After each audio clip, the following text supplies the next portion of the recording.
Have you ever noticed in Genesis 3, verse 6, that Eve was first drawn to the fruit because she saw that it was good for food and a delight to the eyes? The desire to make one wise like God was mentioned secondary.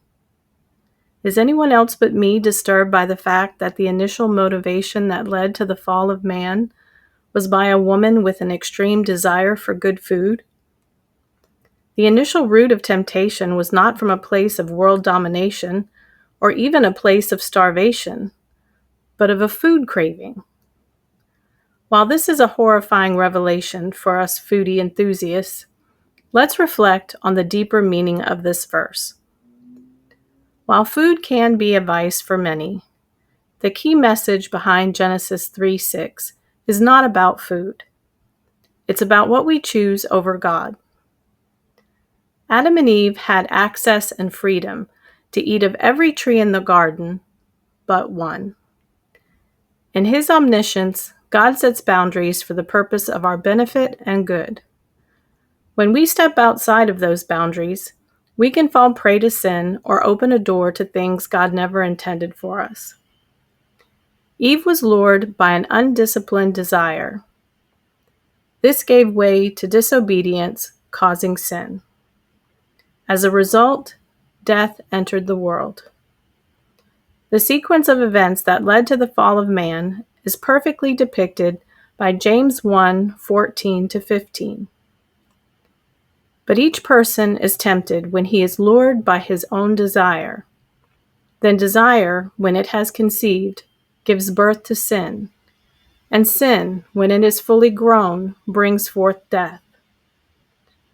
In Genesis 3:6, everything changed over a piece of fruit. The first temptation didn't look wrong. It looked good, even harmless. But a small indulgence and a seemingly simple yet misplaced desire became disobedience and held a major consequence. That is how sin and temptation often works in our lives. Not ugly, not obvious. It shows up plated, calling our name. This is a reminder that even in the smallest moments, our choices matter. Are we choosing what looks good or what God has said is good?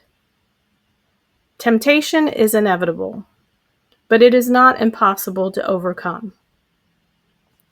1 Corinthians 10:13 states, "No temptation has overtaken you that is not common to man. God is faithful, and He will not let you be tempted beyond your ability. But with the temptation, He will also provide the way of escape, that you may be able to endure it." So, the next time something looks too good to resist, ask yourself, what am I really feeding? My flesh or my faith?